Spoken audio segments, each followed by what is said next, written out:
Pero kung bago ka pa lang sa aking channel, paki-like, share, and click the subscribe button and the notification bell para lagi kayong updated sa mga parating ko pang uploads.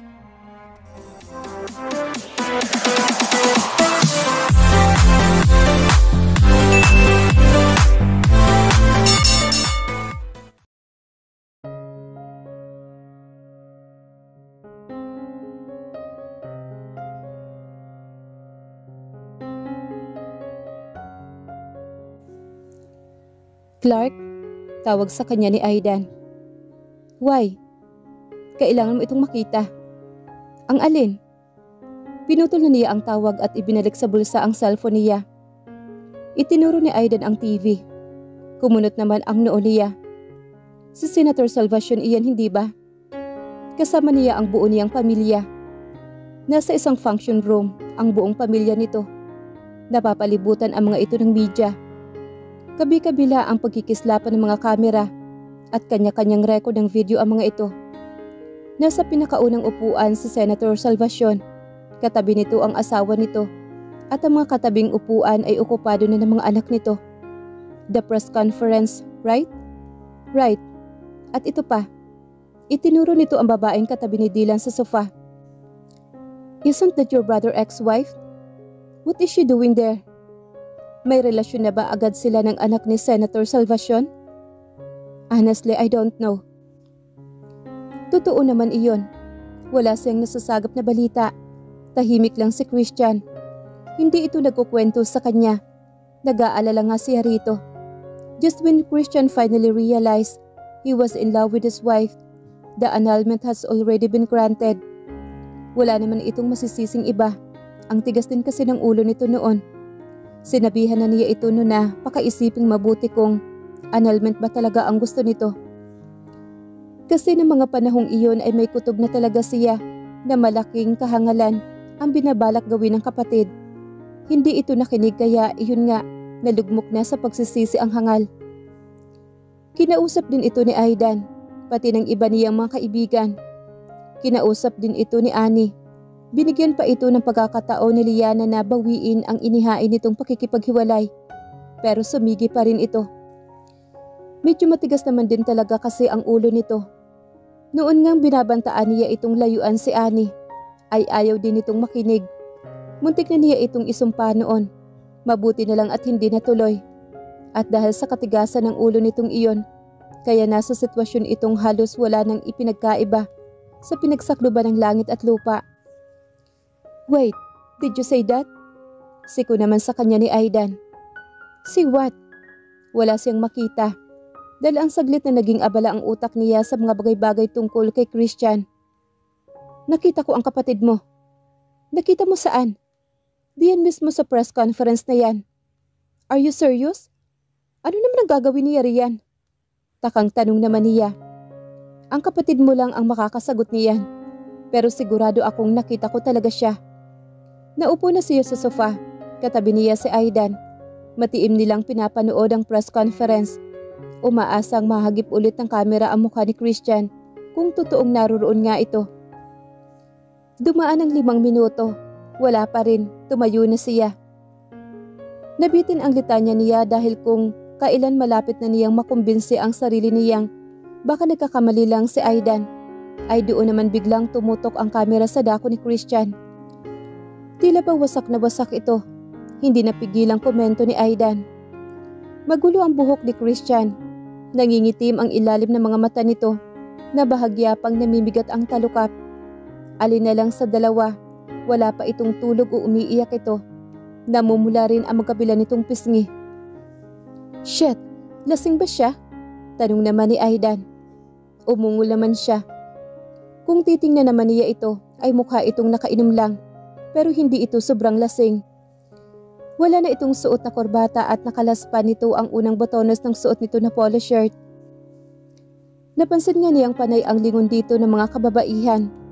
Matangkad pa man din ito at mukha ito ang pinakamatangkad sa mga taong naroroon sa loob ng function room. Kaya nga siguro itinutok dito ang kamera dahil nakaagaw pansin na naman ang presensya nito. Tumaas ang mga kilay niya nang bumaba pa sa katawan nito ang kuha sa kamera. Kung sino man ang may hawak niyon ay tila uhaw sa katawan ni Christian. So ano nang ang ginagawa niya riyan? Imbes na nasa opisina siya at naghahanda para sa meeting natin, ay nakatayo siya riyan at pinapanood ang hindi na niya asawa. Hindi ko rin natigilan naman siya. Don't tell me he's planning to do something stupid. Napaungol naman siya at mabilis na hinablot ang quote. I'm sorry, Aidan. Mukhang hindi talaga matutuloy ang meeting natin ngayon. But I promise, this will be the last meeting cancellation. Wika niya bago nagpaalam sa kaibigan. Iwinagayway naman ni Aidan ang kamay nito. Ano pa nga bang magagawa ko? Nanginginig ang mga kalamnan ni Christian habang nakatayo siya sa gitna ng kumpol ng media. Sobrang dami ng tao sa loob ng function room dahil sa pagpapatawag na mahalagang press conference ni Senator Salvacion. Nang marinig niya ang tungkol doon ay alam na kaagad niya kung para saan ang presko na iyon. Ipapakilala na nito sa publiko si Liana. Malalaman na ng lahat na ito ang nawawalang anak ni Senator Salvacion. Sa hindi niya maipaliwanag dahilan ay kinakabahan siya. Pakiramdam niya ay palaki ng palaki ang distansya na kapagitan sa kanila. At natatakot siya. Kaya sumugod siya sa venue at ngayon nga ay matiim siyang nakatitig kay Liana. Nakangiti ito at komportableng nakikipag-usap kay Dylan. Tumiim naman ang mga bagang niya dahil ang matatamis na ngiti nitong iyon ay para lang sa kanya noon. Naputol ang pagtitig niya sa dating asawa nang maramdaman niyang may sumisinghot sa kanya mula sa kanyang kaliwa. Kunot noong napatingin siya sa taong iyon. Babae. Nakangiti ito na matamis at sinasamyo ang tela ng manggas niya. What the hell are you doing? Salubong ang kilay na tanong niya dito. Stop sniffing me. What are you, a dog? Napapitlag ito at napatingala naman sa kanya. Sorry, that was all that she could say. Hindi na ito nakapagsalita ng matitigan siya sa mga mata. Nalaglag na lang ang panga nito at napako sa kinatatayuan. Napailing na lang siya rito. But then, nakita na naman niya nang nakafocus sa kanya ang kamera. What the heck? Siya pa ang nagpatawag ng press conference? Bakit sa kanya nakatutok ang kamera? Napalingap siya sa paligid. Pinagtitiginan siya ng mga tao. Kanina pa ba? Akala niya ay nagtagumpay na siyang tahimik na humalo sa dagsa ng mga tao at hindi na siya mapapansin. Tumayo na si Senator Salvacion. As a member of the media, I'd appreciate your presence here today as I call for this press conference. Mahalaga ang gusto kong i-anunsyo ngayon. Kaya nagpapasalamat akong binigyan ninyo ako ng oras para mapakinggan kung ano man ang aking ibabahagi sa inyo ngayong araw na ito. Pumalakpak naman ang lahat. Hindi naman sekreto sa lahat na kami ng aking asawa ay may nawawalang anak. Sanggol pa lang nang mahiwalay sa amin ang kakambal ng anak naming si Dylan. Sa loob ng napakahabang panahon ay nagpatuloy kaming umasa na makakabalik pa sa pamilya namin ang aming anak. Hindi kami sumuko at kahit minsan man ay hindi kami napagod sa patuloy na paghahanap sa kanya. Ngayon ay masaya akong i-anunsyo sa inyo na nahanap na namin ang aming anak sa wakas, ang nawawala naming anak. Nilingon nito si Liana, sabay lahad ng kamay nito. Liana, iha.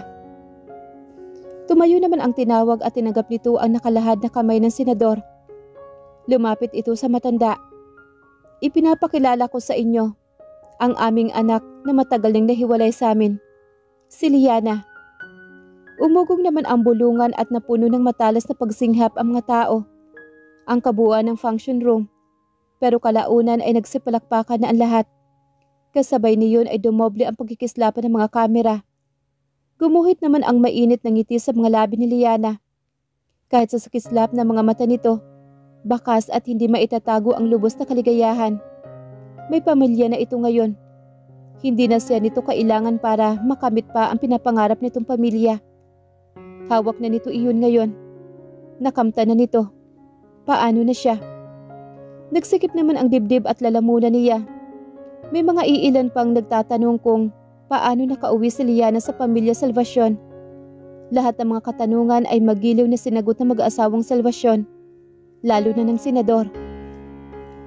Tahimik lang siya nanonood at nakikinig Hanggang sa maubos na ang mga tanong, iminuwestiyon naman ng senador ang katabing silid at inimbitahan ang lahat na magtungo roon para sa mga pagkaing inihanda ng pamilya nito para sa lahat ng mga dumalo. Bumaba ng stage ang buong pamilya at dumaan sa kaliwang gilid patungong exit. May mga security ding nakapwesto para tiyakin ang seguridad ng pamilya. Miss Liana, banggit sa pangalan nito ng kung sino man. Napahinto sa paglalakad si Liana at napatingin sa nagsalita. Miyembro rin ito ng isang media. Are we to expect a reconciliation between you and your ex-husband soon? Sa susunod ba na press conference ay ang pagbabalikan na ninyo ang aasahan namin? Bumadha ang pagtataka sa mukha nito. Sa ngayon ay hindi pa namin na pag-uusapan ang tungkol dyan. Tipid at magalang nitong sagot. Kung ganoon, ano ang ginagawa ni Mr. Christian Williams dito? Napaawang naman ang mga labi ni Liana. Buong durasyon ng press con ay nakatitig lang sa'yo si Mr. Williams. Inimbitahan mo siyang dumalo rito? Hindi ko siya inimbitahan. Baka nagkakamali lang kayo. Wala namang dahilan para pumunta siya rito at nandito ako, Liana. Mainit niyang hinawakan ang kamay nito. And without a warning, he interlaced their finger. Alam niyang hindi siya pwedeng sigawan o itulak ng pamilya nito dahil maraming nakatingin sa kanila. Bahagya niyang ipinaling pagilid ang mukha upang mahagilap niya sa gilid ng mga mata ang figura ng ama at kakambal nito. Tuwid lang na nakatayo ang senador. Subalit alam niyang gumagapang ang makapal na tensyon sa likod nito. Ganoon din si Dylan. Kung wala sigurong mga nagkikislapang kamera doon, ay baka pinagtulungan na siyang bugbugin ng dalawa. Ramdam niyang hinihila ni Liana ang kamay nito, pero hinigpitan niya lang ang pagkakahawak sa kamay nito. Pinaulanan sila ng mga kislap ng kamera. Kakagrant lang ng annulment nyo, pero bukas naman baka agad kayo sa posibilidad na pagbabalikan? Yes, we are. Mabilis niyang sagot, bago pa maunang tumugon si Liana. Pinukol siya nito ng matalim na tingin. Anong sinasabi mo riyan? Pabulong na sikmat nito sa kanya. Nginitian naman niya lang ito. The thought of getting back together is on the table. Aniya sa media. Kung magkakabalikan lang din pala kayo, bakit pa kayo naghiwalay? Because I was stupid. Sumeryoso ang mukha niya at dumaan ang lambong sa kanyang mga mata. Saglit na natahimik naman sa function room. Anong ibig mong sabihin, Mr. William?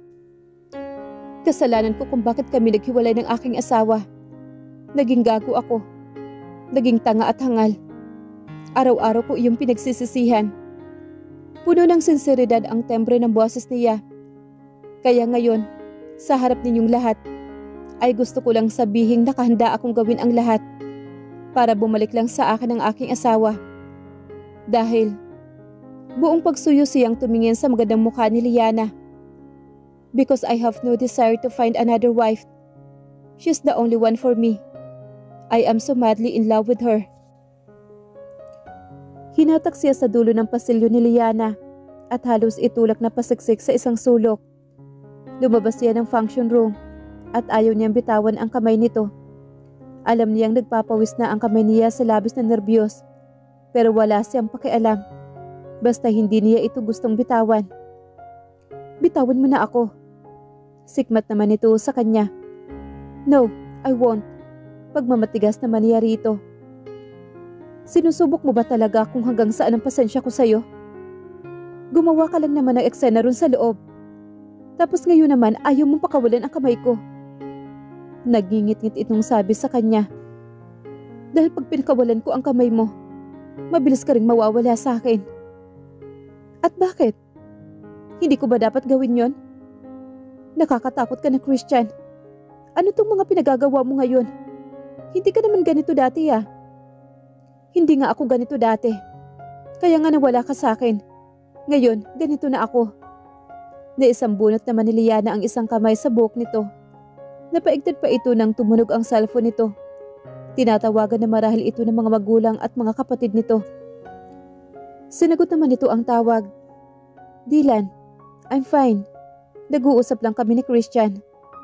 Pupuntahan mo ako rito? Hindi na, babalik na rin naman ako riyan. Tinatapos na nito ang tawag at muli siyang sinibat ng matalim na tingin. Hinahanap na nila ako. Hindi mo pa rin ba ako bibitawan? I-escorta na lang kita pabalik. Hindi na. Pinapasakat mo na naman ang ulo ko. Napabuntong hininga siya at nagsalimbayan ang lambong sa mga mata niya. Please, don't push me away, Liana. Ipupush away talaga kita. Ang kulit mo. Ingos naman ito sa kanya. Gusto mo bang lumaki ang baby natin na walang kinikilalang ama? Namilog naman ang mga mata ni Liana. Kulang ang sabing nagulantang ito sa sinabi niya. Anong baby ang pinagsasasabi mo? Nakita ko yung CCTV. Napaungol naman ito at bahagyang nagyuko ng ulo. Pero nakita na niya ang pamumula ng mukha nito at maging ng mga punong tainga nito. Don't be embarrassed, Liana. When I watch it, I felt that we did it because our heart understood each other. We looked like we were truly in love. Inangat niya ang isang kamay at hinaplos ang pisngi nito. Pero tinabig nito iyon. Marahas itong nagtaas ng mukha sa kanya. We were not in love. I was in love, yes. But you weren't. Pagtatama naman ito. At kung napapanood mo iyon, dapat alam mo na imposibleng may nabuo tayo. Why? Just because I came in your mouth? Nanlaki naman ang mga mata nito at marahas itong napalingap sa paligid. Tapos ay tinakpan nito ng palad ang bibig niya. Hinawakan niya ang kamay nito at hinila iyong pababa. Nagiging makakalimutin ka na yata, Liana. Did you forget what I told you last time? I said, if you cover my mouth again with your hand, I lick it just like I did with your fingers then. Alam mo bang nauuhaw ako sa lasa mo? Araw-araw akong uhaw na uhaw. Babawiin sana nito ang kamay pero humigpit ang pagkakahawak niya roon at saka pinaraanan niya ng dila ang mainit nitong palad. Christian, hiyaw nito sa kanya na natitilihan. Masarap. Dumoble naman ang pamumula nito at mariing nagkiskisan ang mga ngipin nito. Aalis na ako, bitawan mo nga ako. Hindi mo pa sinasagot ang mga tanong ko kanina.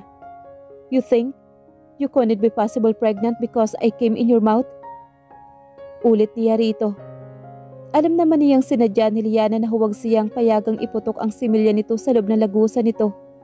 Nang gabing iyon para hindi ito mabuntis. Malaki rin ang porsyentong wala talaga silang mabuo. Pero hindi iyon nangangahulugang wala talagang ni 1% posibilidad na may nakaslusot siyang masigasig na similya sa bahay bata nito. Kahit alam niyang baka talaga wala, gustong maniwala ng puso niya na meron. Dahil iyon na lang ang panghahawakan niya sa ngayon.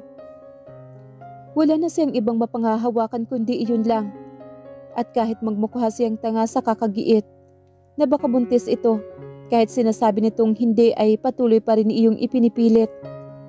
Matalim itong ngumiti sa kanya na mapang-uyam. Oo, siniguro kong wala kang ipuputok na similya sa loob ko. I'm sorry, but your babies were born without a mother. Sarkastiko nitong sabi sa kanya.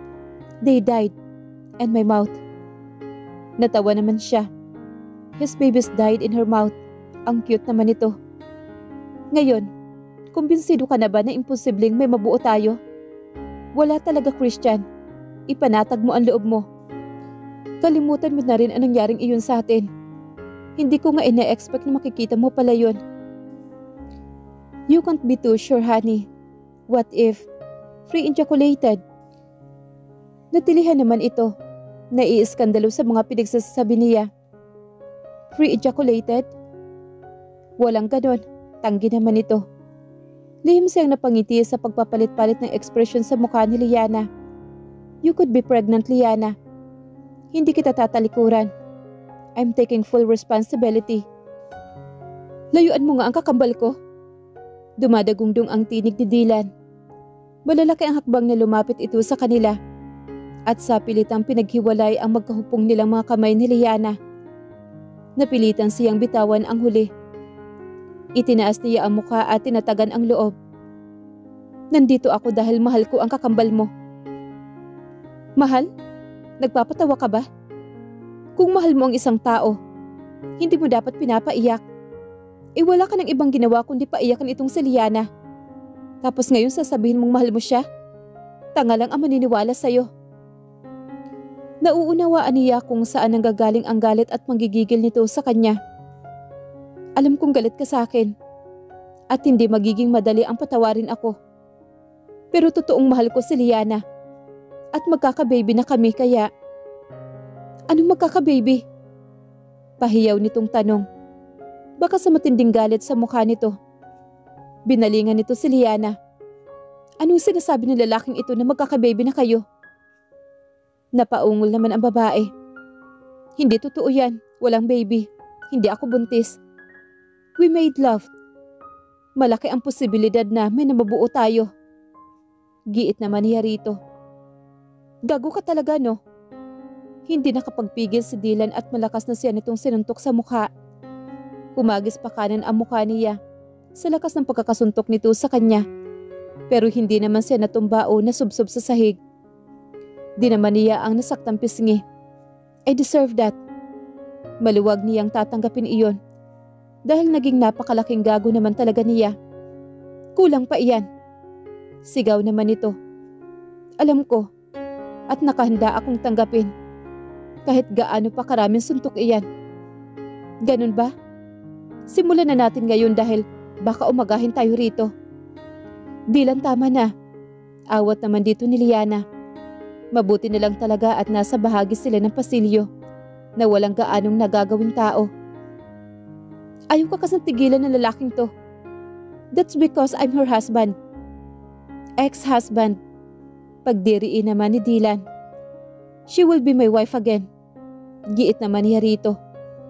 Mangarap ka, Mr. William. Christian. Sumingit naman ang boses ni Clark. Napalingon siya rito.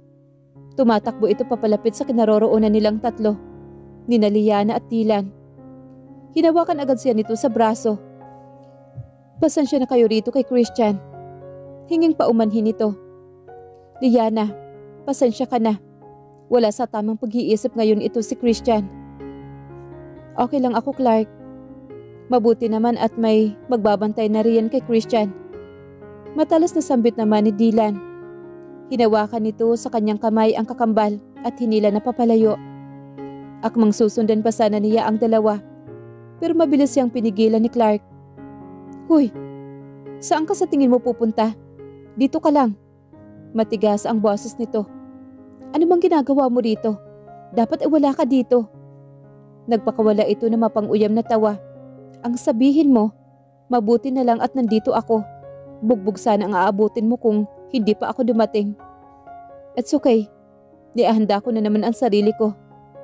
Kaswal niyang sabi rito, tila napaka-normal lang na bagay ang magpabugbog para sa kanya.